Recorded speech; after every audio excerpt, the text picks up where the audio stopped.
gloire ne revient qu'au Père des cieux des cieux. Tout ce qu'on peut nommer dans les sept cieux et tout ce qu'on peut nommer dans les cieux des cieux d'abord ne revient que de droit au Père des cieux des cieux. Et tout ce qu'on peut nommer dans les sept cieux ne revient de droit que à Christ. Bien. Donc à la parole de Dieu, donc à la parole de Nzambi. Ben, avant que je commence de lire le testament d'Abraham, vous savez, j'avais fait quand je parlais du panafricanisme, quand je parlais de la frocité, non, la focratie, excusez-moi, c'est pas la frocité, la focratie, quand je disais que le peuple noir, le peuple bantou, si tu leur enlèves la religion, si tu leur enlèves la spiritualité, on peut dire, bon, on va dire la religion ou bien on va leur dire, si tu leur enlèves le Dieu, si tu leur enlèves l'éternel Dieu, le peuple bantou ne pourra pas vivre. Pourquoi? Parce que ce peuple-là est porté naturellement sur la spiritualité ou bien on peut dire pour l'instant sur la religion. Vous comprenez? Parce que c'est un peuple de nature, il aime Dieu. Mais il pratique, bon, on va pas dire il pratique parce que le peuple bantou jusqu'à maintenant ne pratique pas ce que l'Éternel leur dit. Mais ils sont donc plus dans la théorie. Vous comprenez? Ils aiment beaucoup parler de Dieu, mais quand on leur dit de pratiquer ce qui est écrit dans les Écritures, ils ne le font pas. Mais sinon, ce peuple de nature aime beaucoup Dieu. Hein, l'Éternel Dieu. Parce que Dieu, c'est un titre. Son nom s'appelle l'Éternel, s'appelle Je suis celui qui suis. Bien. Avant, pourquoi je suis en train de parler de ça? Parce que c'est pour vous dire quelque chose. J'ai appris aujourd'hui quelque chose. La nature nous apprend des choses, n'est-ce pas? Mais la nature m'a appris aussi quelque chose aujourd'hui. C'est quoi? Dans Sophonie 3 et dans Ésaïe 18, on parle bien du fleuve qui est situé au-delà du fleuve de Couche. Vous savez comment ça s'appelle? Comment l'ancêtre d'Abraham s'appelle? Il s'appelait Héber, non? On les appelait les Hébreux. Mais ce mot a trahi Sophonie 3 et Hébreux, Ésaïe 18. Pourquoi je le dis? Parce que, écoutez-moi bien, quand on dit que on dit au-delà des fleuves de Couche, au-delà des fleuves de l'Éthiopie, mes adorateurs, ceux que j'ai dispersés m'apportent des offrandes, automatiquement ça change tout. Pourquoi? Parce que le mot hébreu, le mot héber ou le mot hébreu veut dire ceux qui vivent au-delà du fleuve. Donc, celui qui comprend ce que je suis en train de dire, comprend que les vrais Israélites, ce sont ceux qui vivent au-delà du fleuve de Couche. D'accord? Même le mot hébreu trahit tout.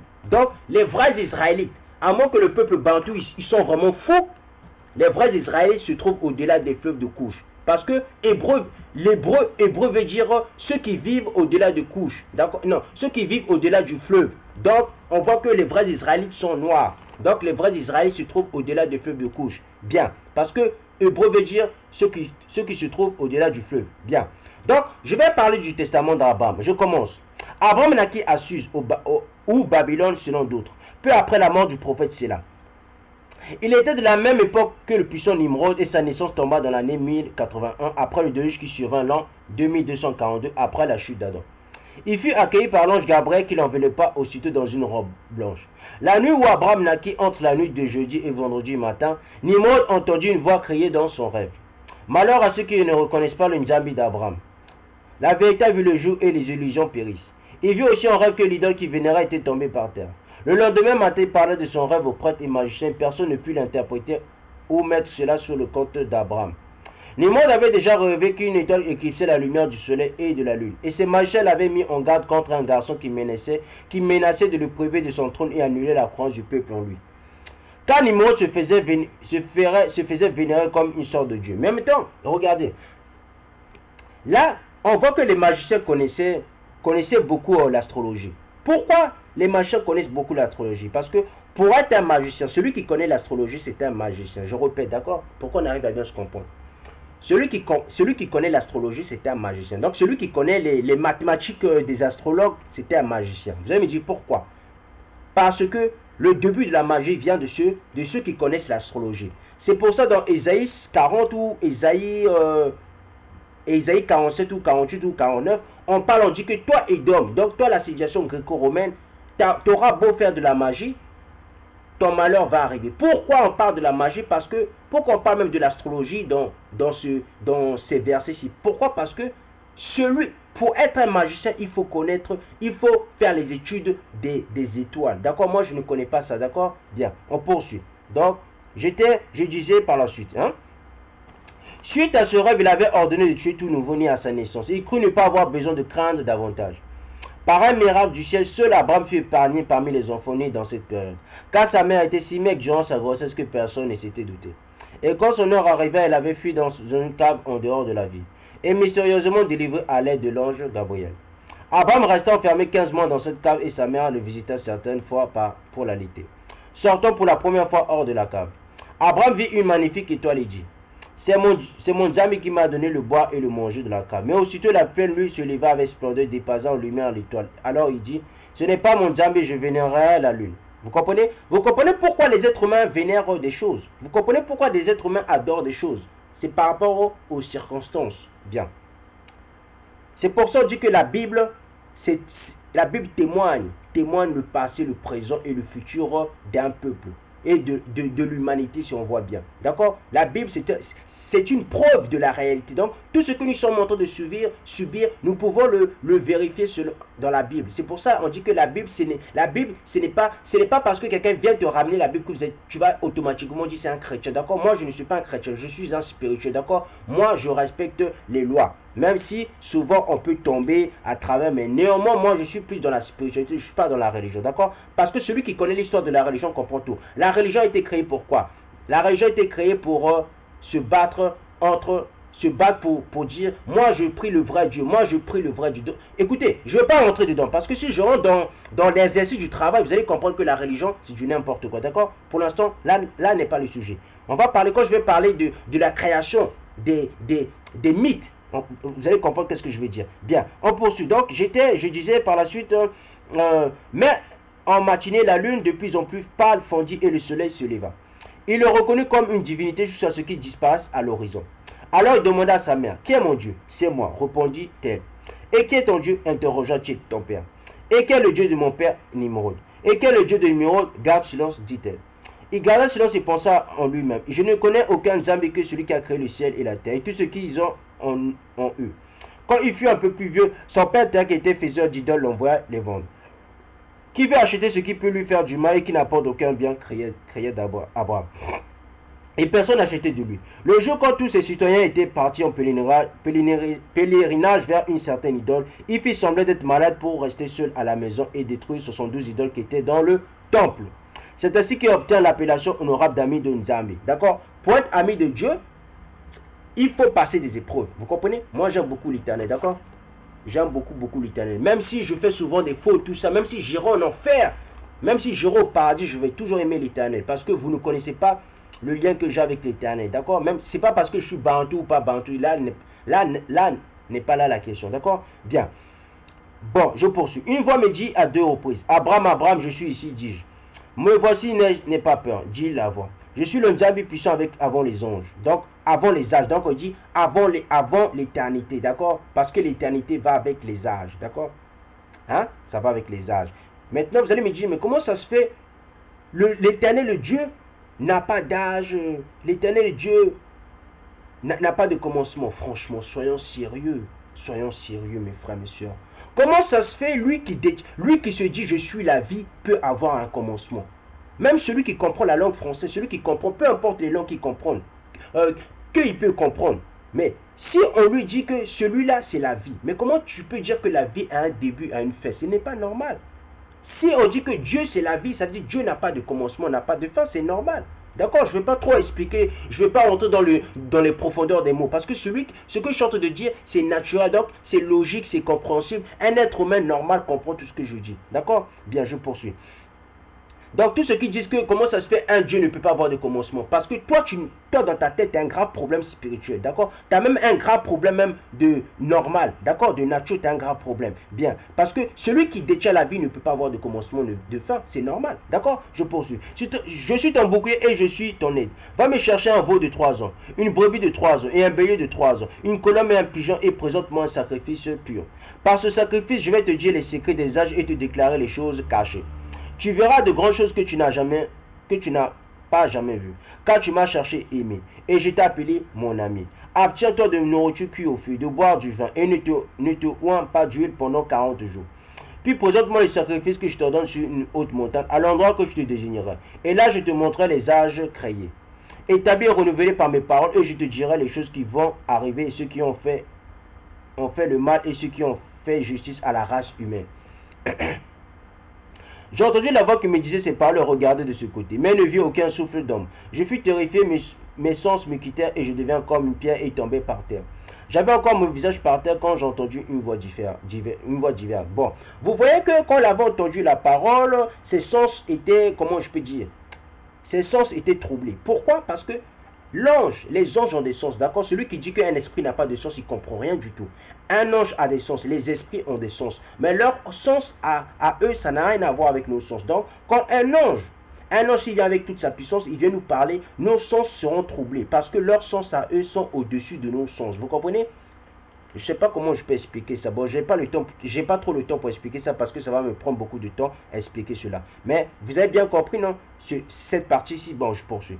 Donc, on dit, va Noéil, donc l'ange qui est apparu à Abraham, le premier ange qui est apparu à Abraham, il s'appelait Naoïl. Je vous avais dit que tous les anges ont des noms. L'ange qui est apparu au père de Samson s'appelait Merveille. L'ange qui est apparu à Yacouba s'appelait Péniel. D'accord? L'ange qui est apparu à Moïse s'appelait Addition. Bien, je poursuis. Donc, on dit, va Naoïl, sanctifie-moi cet homme en vertu de mon nom ineffable et qui soit fort de sa terreur. L'ange qui me voyait vers sur la pensée humaine. Bien, qui lui a parlé? Mais c'est Christ. Christ est la parole de Dieu. C'était Christ qui lui avait dit à l'ange Naoïl, mais va lui parler. Parce que Christ est la parole de Dieu. Dieu ne passe que par Christ. D'accord? Dans les 7 cieux, Dieu ne passe que par Christ. D'accord?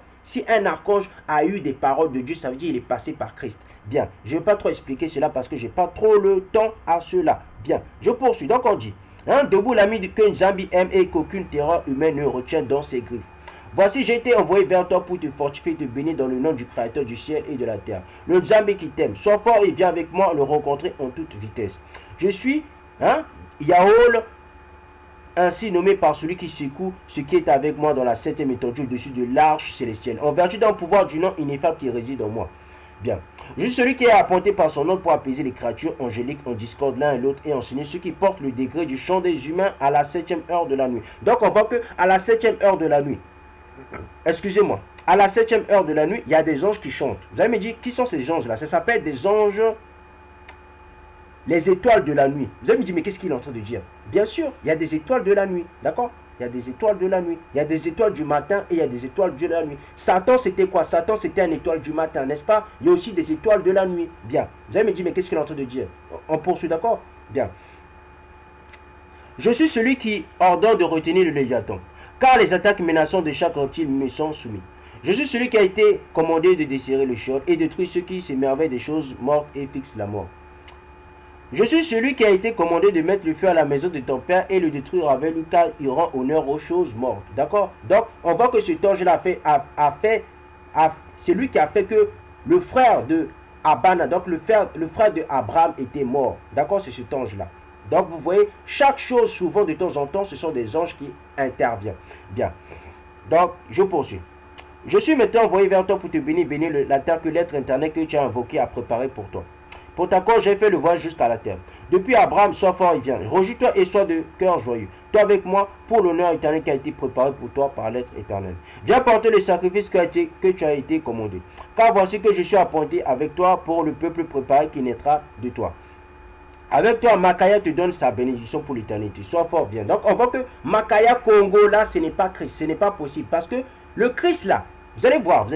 On va poursuivre. Je me levais à regarder celui qui m'avait pris ma main droite et m'avait mis sur ses pieds.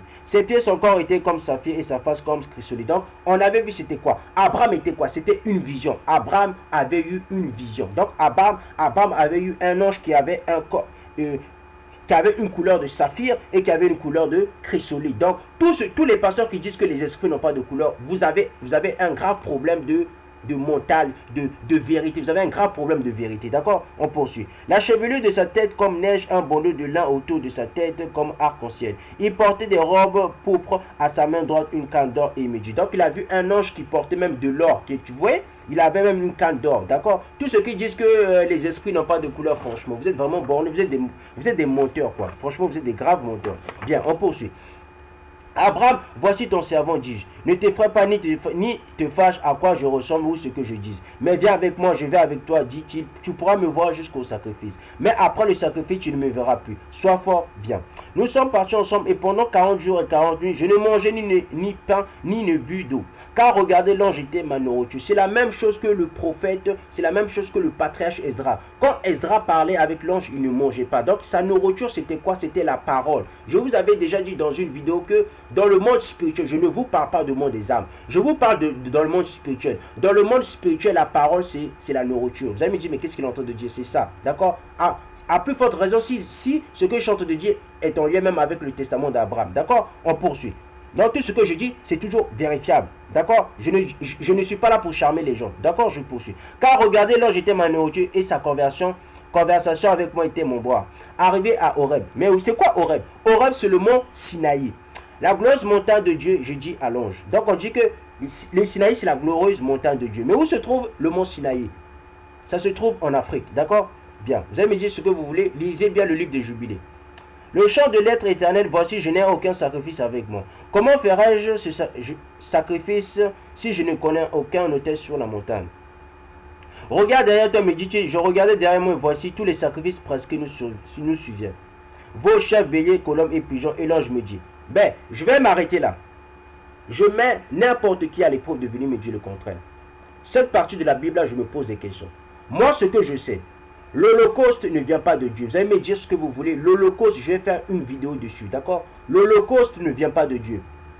L'Holocauste vient du diable. Je vais le démontrer de A à Z. L'Holocauste vient du diable. L'Éternel n'a jamais dit aux Bantous de faire des holocaustes. D'accord? Donc, on voit que même la Bible a été un peu falsifiée. D'accord? Bien, on va poursuivre.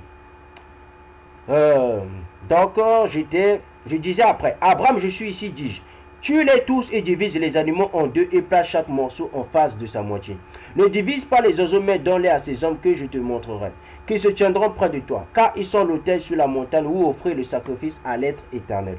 Tu devras me donner la colombe et le pigeon, et je montrerai sur les ailes des oiseaux pour tout te montrer au ciel et sur terre, dans l'eau et aux abysses, dans les parties les plus basses, dans le jardin d'Éden et dans ses rives. Dans la plénitude de l'univers et ses cercles, tu verras en tout. Donc on voit que même les cieux, les 7 cieux, ce sont aussi des cercles.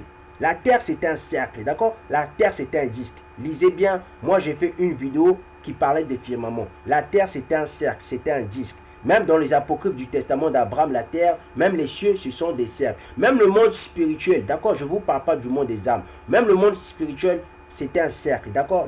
Les cieux des cieux, c'est tous des cercles. Je poursuis. J'ai fait tout ce que l'ange me commanda et donnait les animaux divisés aux anges qui étaient venus vers nous.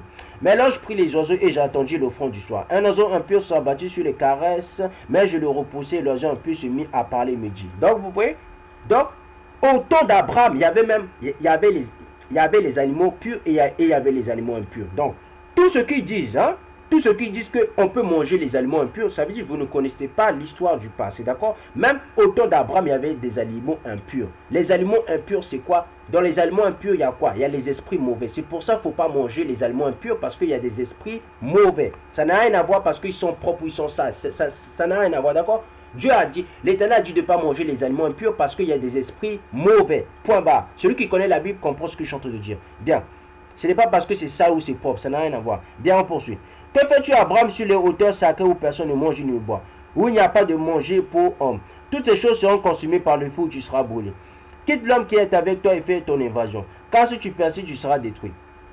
Quand je vis l'oiseau parler, je dis à l'ange, qu'est-ce mon Seigneur? Donc vous voyez tout ce que j'ai dit, non? Parce que dans les oiseaux impurs, dans les aliments impurs, dans les animaux impurs, parce qu'il y a des démons qui sont dedans. C'est pour ça que l'Éternel a dit qu'il ne faut pas manger les corbeaux, hein, les poissons-chats, le porc, parce que dans le porc, il y a des esprits impurs. D'accord? Donc, tous les bantous, tous les êtres humains, que tu sois blanc, noir, peu importe, quand tu manges les porcs, ça veut dire, dis-toi bien mon frère, il y a un démon qui est rentré dans toi. Il y a un démon qui est rentré en toi. Donc, si tu es possédé, mon frère, ne pleure pas, d'accord? Il ne faut pas pleurer après. Parce que tout ce que je suis en train de dire, c'est vérifiable. Bien. Même la Bible le dit, même le testament d'Abraham le dit. D'accord? Bien, on poursuit.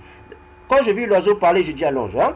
C'est le merveilleux Azazel, dit-il. Donc, vous voyez, Azazel. Mais c'est qui Azazel? Lisez bien Deutéronome. Les holocaustes viennent du diable, d'accord? Je vais le démontrer. Bien, je poursuis. Le lot d'Abraham est dans les cieux, mais le tien sur terre. Lui dit-il, honte à toi, Azazel, car tu as choisi et aimé vivre ici dans le lieu où réside ton impureté. C'est pourquoi le souverain éternel, le Tout-Puissant, t'a appointé une résidence sur terre. Par toi, l'esprit du mal trompe. Par toi, le courroux et le malheur tombent sur les générations injustes. Cependant, le diable éternel tout-puissant n'a pas décrété que les corps des justes soient entre tes mains. Pour eux, l'assurance d'une vie juste, mais la perdition pour les malfaisants. En temps insensé. Aie honte de toi-même et pars, car tu n'as pas été appointé pour tenter tous les justes. Laisse cet homme tranquille. Tu ne peux le contrôler, car il est en inimitié contre toi et contre ceux qui te suivent, et devenu cynique par ce que tu veux. Le vêtement de patriarche qui était réservé aux cieux pour toi et pour lui, et la corruption qui était ancienne est transposée sur toi. Pourquoi l'ange qui parlait à Zazel lui avait dit qu'il était cynique? Parce que je vous avais dit dans plein de vidéos, moi j'ai la connaissance, je ne vais pas mentir, parce que si je n'avais pas la connaissance, j'allais pas faire plein de vidéos, d'accord? Celui qui a la connaissance, ça se prouve, d'accord? La connaissance se prouve, d'accord? J'ai la connaissance, bien. Avec le temps, vous pouvez parler à mes frères, vous pouvez parler à ma famille, si vous connaissez un peu ma famille, vous allez voir que je n'ai plus beaucoup de contact avec eux. Pourquoi? Parce que la connaissance rend égoïste. La connaissance fait que tu restes tout seul. C'est ça. Satan avait la sagesse. Donc, la sagesse, celui qui a beaucoup de sagesse fait en sorte qu'il devient égoïste. C'est la même chose. Mais avec le temps, je vois aussi de temps en temps ma famille. D'accord? Vous comprenez? Moi, j'ai l'amour. C'est pour ça que je dis que la connaissance rend orgueilleux. Non, la connaissance rend égoïste et l'amour édifie. Donc, j'ai l'amour, c'est pour ça que je fais plein de vidéos. Je vois aussi ma famille de temps en temps. Mais c'était juste pour vous démontrer pourquoi Satan est tombé. Parce que celui qui a, plus tu montes dans la hiérarchie spirituelle, plus l'esprit d'égoïste te colle. D'accord? C'est pour ça que Satan était tombé. Parce que Satan était devenu égoïste. Bien. Abraham dit l'ange à Abraham, je suis ton servant, dis-je, par cette volonté de l'être éternel que tu connais. Car tu as aimé et qui t'a choisi. Sois fort et fais vigoureux. Excusez-moi. Fais vigoureusement ce que je te dis sur celui qui porte atteinte à la vérité. Ne serais-je pas capable de reprouver celui qui a trahi les secrets célestiels et donné conseil contre le plus haut? Dis-lui que tu sois un charbon brûlant dans la fournaise terrestre. Par Azazel dans les parties inaccessibles de la terre. Donc on voit que dans la terre, il existe bel et bien des esprits. Je vais mettre je vous mets même à l'épreuve. Venez me dire le contraire. Même la Bible le dit, d'accord? Même Apocalypse le dit. Il existe des démons sur terre, d'accord? Les djinns que les musulmans disent là. Ils disent oui, ils sont sur le ciel. Non, ils sont sur terre. Les djinns, les démons existent bel et bien. Ils existent sur terre, d'accord? Même le testament d'Abraham le déclare. Bien, je poursuis. Car ta domination sur ceux qui sont avec toi, avec les étoiles et nuages qui sont nés avec les hommes, dont le lieu est à toi et qui existe par toi et ton existence. Car la justice est ton ennemi, et pour cette raison ta ruine est scellée à ta perte, hors de ma vue. Mais il me parlait une seconde fois, et l'ange me dit, quoi qu'il te dise, ne lui réponds pas pour que sa volonté ne prévaut pas sur toi. Car avant les âges, le plus haut lui avait donné poids et volonté sur ceux qui lui répondent. Donc on voit que Satan, c'est pas n'importe qui. Plus tu parles avec Satan, plus il va prendre le dessus sur toi. D'accord? Bien. Comme le soleil se couchait, voici de la fumée comme celle d'une fournaise. Les anges qui avaient les victimes divisées s'élevèrent au-dessus de la fournaise fumante. L'ange me prit par la main droite et me plaça sur l'aile droite du pigeon et s'assit lui-même sur l'aile gauche de la colombe, qui n'avait pas été tuée et divisée. Il m'amena jusqu'au bord d'un feu ardent et nous sommes montés comme sur plusieurs vents jusqu'au ciel situé sur les étendues. Je vis dans l'air en haut où nous montions une grande lumière indescriptible. Donc on voit que tous ceux qui disent que je suis allé dans le ciel, j'ai vu Jésus-Christ. Mais dites-nous comment c'est le ciel. Dites-nous comment c'est le ciel. D'accord? Bon d'escrocs que vous êtes. Dites-nous comment c'est le ciel. Donc on poursuit. Et par cette lumière, voici un feu brûlant de gens. Beaucoup de gens, tous des mâles, changeant d'apparence et de forme, couraient ici et là, tandis qu'ils changeaient leur forme, se prosternant et s'exclamant d'une seule voix des paroles que je ne connais pas. C'est la même chose que Corinthiens dit. C'est la même chose que Paul dit. Paul dit aussi la même chose. Paul dit qu'il y avait quelqu'un qui est allé dans le troisième ciel, mais les paroles qu'on lui disait, c'était indescriptible pour un être humain. Donc c'est la même chose que le testament d'Abraham aussi dit. Bien. On voit aussi qu'il y a des lumières indescriptibles. Parce que les 7 cieux, ce sont que des lumières. Vous allez me dire, mais qu'est-ce qu'il est en train de dire? Bien sûr, les 7 cieux, ce sont que des lumières. Mais des lumières avec quoi? Avec des pierres intercellantes. Bien. Je dis à l'ange, pourquoi m'avoir amené à cet endroit que je ne peux voir? Car maintenant mon esprit m'a quitté, je suis faible. Reste près de moi et n'aie pas peur, me dit-il. Celui que tu verras venir directement vers nous avec une grande voix sainte est l'être éternel qui a placé son amour sur toi. Mais lui-même, tu ne le verras pas. Ne laisse pas ton esprit défaillir, car je suis avec toi pour te fortifier. Quand il eut parlé, voici un feu surclair vint vers nous. Il y avait dans le feu une voix comme le bruit d'eau tumultueuse, comme le ruissellement de la mer. Vous allez me dire, mais c'est qui? Mais c'est Christ. Parce que celui qui est assis sur le trône de Dieu, c'est Christ. D'accord? C'est un secret pour les... Même tous les anges ne savent pas ça. Hein. D'accord? Lisez bien l'apocryphe d'Ésaïe. L'ange avec moi s'inclina avec adoration. Je serais tombé prochainement en bas, mais la hauteur de l'endroit où nous étions s'éleva de lui-même et refait en arrière à l'instant après il dit. Donc vous voyez, les cieux c'est quoi? Dans les cieux tu ne peux pas tomber. Ce que je dis, d'accord, je répète. Dans les cieux tu ne peux pas tomber. Parce que les cieux c'est vraiment des cieux. Ce sont vraiment des hauteurs. Vous comprenez? Parce que le ciel veut dire hauteur, non? C'est vraiment des hauteurs. C'est ce que le testament d'Abraham dit. Vous comprenez maintenant? Quand on parle de la terre, parce que dans la terre tu peux tomber. Or dans les cieux tu ne peux pas tomber. Vous comprenez maintenant? Bien, je poursuis. Adore seulement Abraham et chante le chant que je t'ai appris, car il n'y a pas de sol où tomber. Alors j'adorais seulement et je chantais le chant qu'il m'avait appris et dit, chante sans t'arrêter. Et je chantais lui-même aussi chanta le chant. L'Éternel le puissant, le Saint, Dieu souverain, l'auto-engendré. Donc on voit que ce Dieu-là, c'était Christ, c'était pas Dieu. Parce que Dieu, il ne s'est pas auto-engendré. Dieu a engendré. Dieu, il ne se auto-engendre pas. Parce que auto-engendré veut dire automatiquement, il s'engendre. Donc là, c'était Christ. Donc Abraham faisait une prière par rapport à Christ, d'accord? Parce que l'Éternel, le Dieu, il n'a jamais été engendré et il ne s'est jamais engendré, d'accord? On poursuit. L'incorruptible sans tache, donc là, c'est Christ, d'accord? Il parle à Christ. Le sans naissance, l'immaculé. L'immortel, l'auto-parfait, donc automatiquement parfait. L'auto-illuminé, donc automatiquement, il a la lumière. Le fougueux, le juste, aimant de l'humanité. Généreux, bienfaisant, mon défenseur, endurant, très miséricorde. Élie, éternel, puissant, saint, Shabbaoth, très glorieux, 3 fois El, et Yahoï. Tu es celui que mon âme a aimé, préservateur éternel, feu, brillance, à la voix de tonnerre, à l'aspect de lumière, aux nombreux yeux qui reçoivent les prières de ceux qui t'honorent. Donc, l'éternel, il écoute que les prières de ceux qui respectent l'éternel, d'accord? Si un bantou, il va dans les églises, il a un bon comportement, il sort des églises, il n'a plus un bon comportement, l'Éternel ne va jamais écouter ta prière, d'accord? Même toi, mon frère noir, il ne va jamais écouter ta prière. Même toi, même les Domites, le blanc, l'Européen, l'Asiatique, peu importe, le faux arabe, l'Algérien, musulman, chrétien, tunisien, chrétien, peu importe, le maghrébin, chrétien, si tu ne respectes pas Dieu, il ne va jamais écouter ta prière. Bien, je poursuis. Lumière qui brille sur ta création, voilà la lumière du matin. De ton visage est sur terre le jour. L'autre lumière par l'inexprimable aurore des lumières de ton visage suffit au lieu d'habitation célestielle. Parce que les cieux ne sont faits que de lumière. Bien. Reçois ma prière et la griller avec plaisir. Ainsi que les sacrifices que tu as fait pour toi-même. À travers moi qui te cherche. Reçois-moi favorablement et montre-moi. Apprends-moi et dis à ton servant ce que tu m'as promis.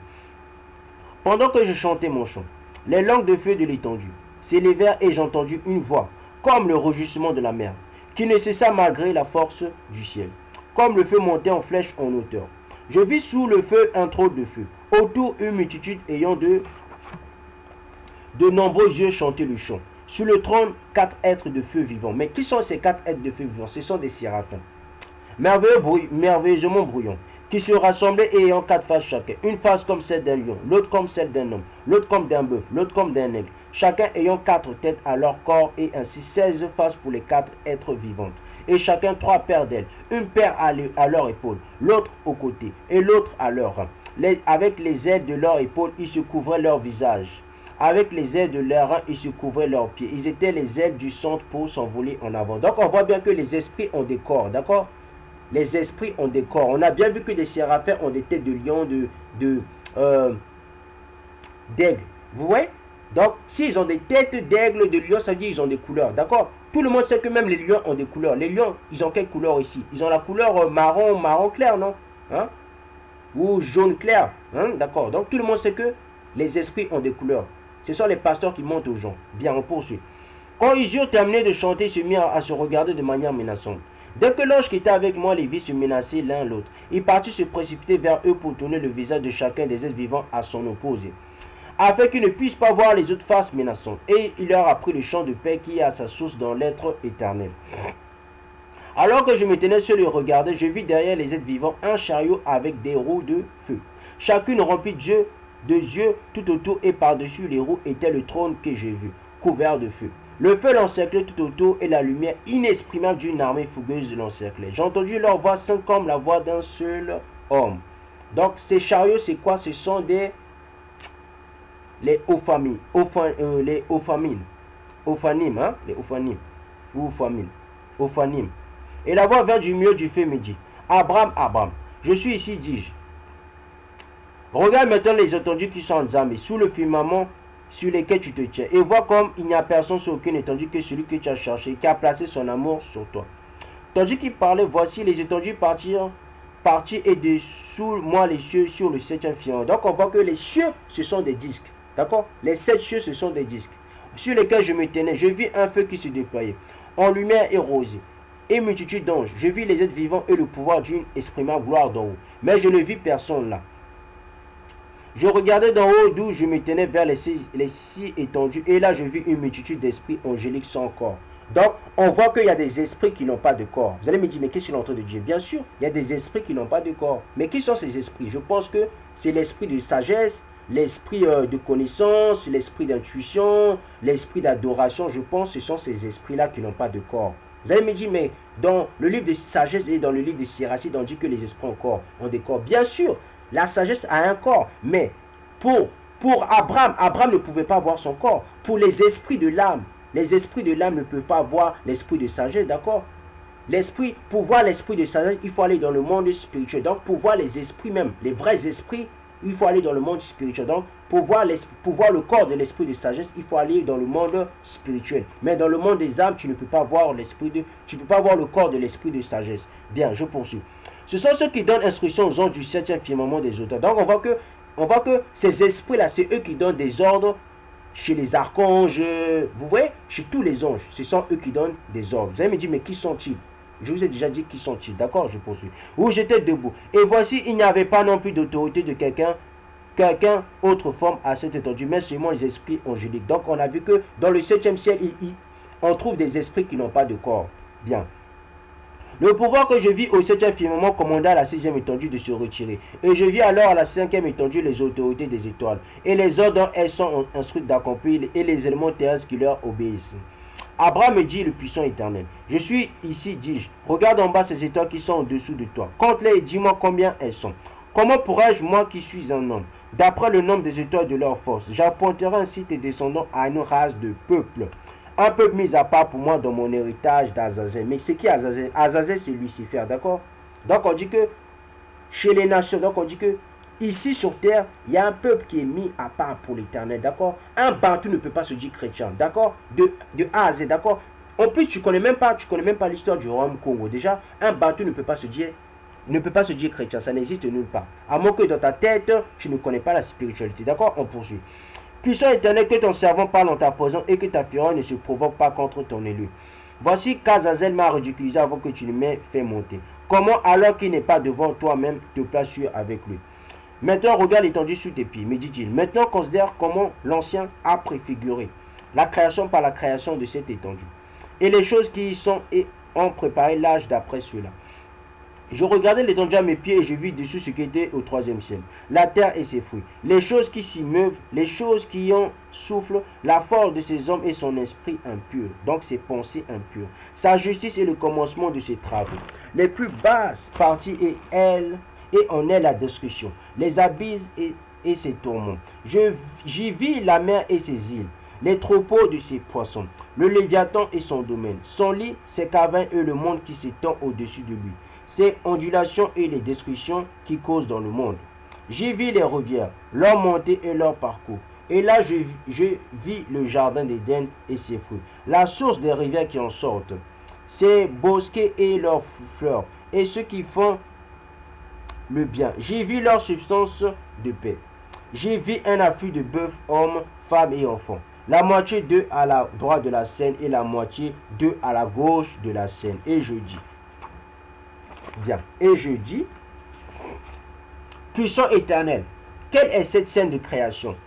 C'est ma volonté de ce qui est conseil, donc de l'esprit de conseil dans le monde. Donc l'esprit de conseil est sur le monde aussi, d'accord? Me dit-il, et j'étais satisfait avec ça. Ensuite, je leur donnais l'ordre par ma parole et tout ce que j'ai planifié de venir à l'existence, qui était déjà préfiguré par cela. Car tout ce que tu as vu se tient devant moi avant qu'ils aient été créés. Donc, vous voyez, donc, avant que l'esprit de sagesse a été créé, il était déjà auprès de l'Éternel. D'accord? Avant que l'esprit de conseil soit créé, il était déjà auprès de l'Éternel. Bien. Éternel souvent puissant, qui sont les peuples d'un côté et l'autre de la Sainte-Dige. Ceux sur la gauche sont les nombreux peuples qui ont existé dans le passé, constitués d'après toi, certains pour le jugement restaurateur, certains pour la vengeance damnatrice jusqu'à la fin des âges. Me dit-il, et ceux à la droite de la scène sont les peuples mis à part pour moi d'après les peuples étaient avec Azazel. Donc on voit que il y aura des peuples de Satan, d'accord? Tous les peuples ne viennent pas de Dieu. Il y aura des peuples de Satan qui vont accepter la vérité que nous sommes en train de proclamer, d'accord? Je poursuis. Ce sont ceux que je prépare de naître de toi et qui seront appelés mon peuple. Donc on dit que ceux qui sont nés d'Abraham, c'est eux le peuple de Dieu. Mais qui est le peuple de Dieu? Ce sont, d'accord, les Égyptiens, donc l'Afrique de l'Ouest, hein, les Égyptiens, les Bantous, donc les Sémites, et ce sont aussi les Couchites. Les Couchites, qui sont les Couchites? On peut dire ce sont les Madjanites, d'accord, les descendants de Kétura. C'est eux les enfants, les descendants d'Abraham. Bien, on poursuit. Regarde encore dans la scène qui est celui qui contrôla Ève. Et quel est le fruit de l'arbre? Pour que tu apprennes ce qui sera et ce qui arriva en ton nom parmi les peuples au cours de cet âge. Et si tu ne comprends pas, je vais t'expliquer ce qui arriva à tes descendants au cours des années. Et je vais te dire les choses que je garde dans mon cœur. Je regardais la scène et mes yeux concoururent du côté du jardin d'Éden. Et je vis un homme immensement grand, étonnamment robuste, tel que je n'avais jamais vu avant, qui embrassait une femme d'égale stature et apparence à l'homme. Il se tenait sous un des arbres d'Éden et le fruit de cet arbre ressemblait à une grappe de date. Derrière l'arbre se tenait ce qui ressemblait à un serpent avec des mains et des pieds comme à un homme, des ailes sur ses épaules. À sa droite, 3 à sa droite et 3 à sa gauche, ils tenaient dans leurs mains une grappe de l'arbre qui ingurgita les deux que j'avais vus s'embrasser. Je dis, qui sont ceux qui s'embrassent? Qu'est-ce qui se tient entre eux? Et quel est le fruit qu'ils ont mangé? Puissant éternel, dis-je. C'est le monde, donc il dit c'est l'esprit de conseil des humains. C'est Adam et son désir du terrestre qui est Ève. Donc on voit que Ève c'est le désir terrestre de... Donc Ève est le désir terrestre de Adam. Parce que la femme est le désir de l'homme. La femme c'est une des désirs de l'homme. D'accord? Vous comprenez? Bien.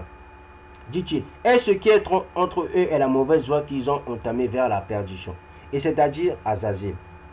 Puissant éternel, pourquoi avoir de cette façon autorisé et accordé à quelqu'un comme lui de détruire la race des hommes à travers ce qu'ils font sur terre, dis-je.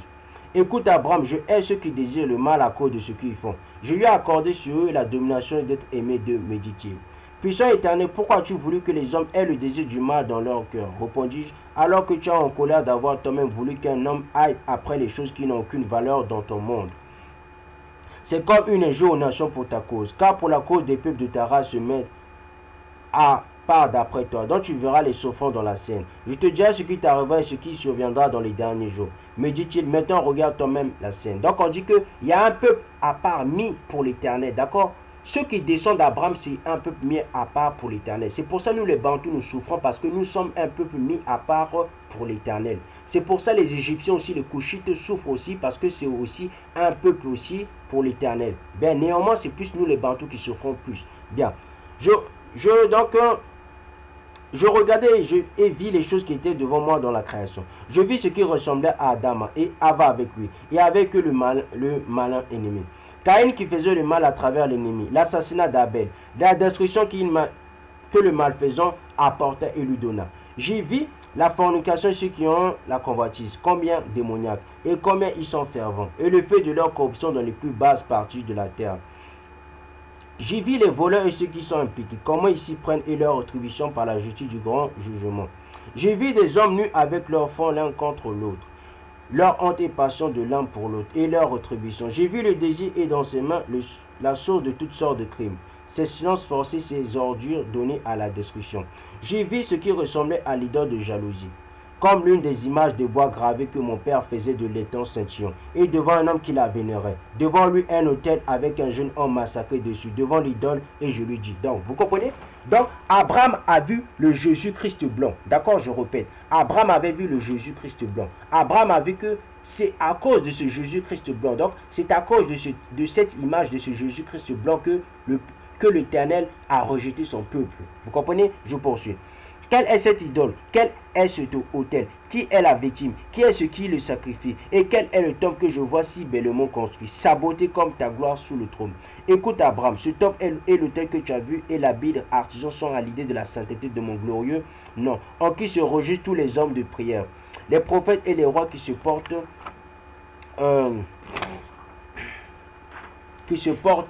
à tout sacrifice que je leur commandais de me faire parmi mon peuple qui viendra de ta race.